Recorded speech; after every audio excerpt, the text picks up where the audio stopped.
Hey, what's going on YouTube? So today I want to bring you guys the second part of this series, how to breed shrimp. Right now you're looking at my carbon relay tank. I just thought it'd be cool to watch these guys while they eat, and I'm just going to talk to you guys a little bit today about both filtration and what size tank is good for a shrimp tank.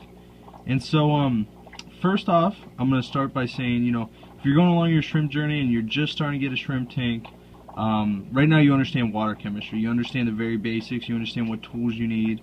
And so next step is, what size tank am I going to get? A very good guideline to go by is never go any smaller than 20 gallon.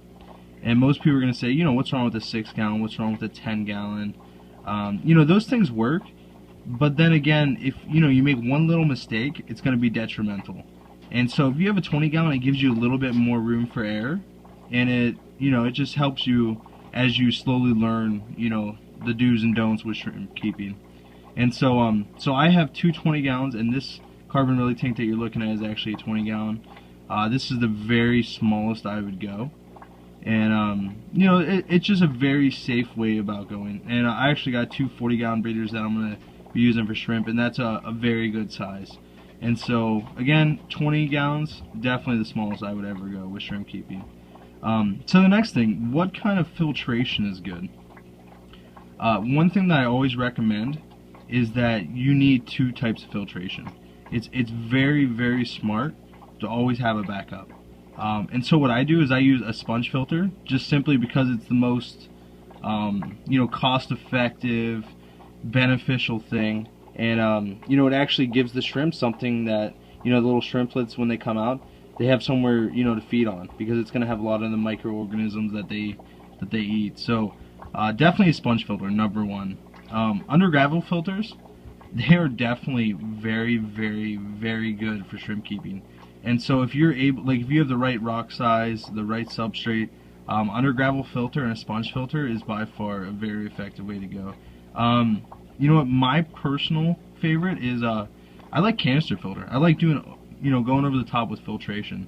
And so something that's worked for me very well is I do a sponge filter, and then I do a canister filter. And most people will say, the shrimp gets sucked up in the canister filter.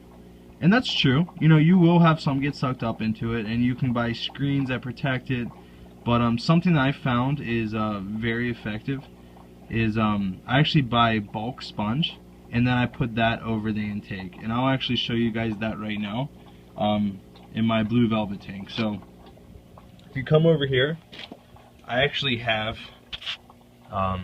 just a regular sponge that I cut up and got it the perfect width. And you can see the shrimp are actually feeding on it right now. And so so this is probably my favorite way to go. And then definitely the sponge filter. And so I just buy bulk sponge. You guys can get this online.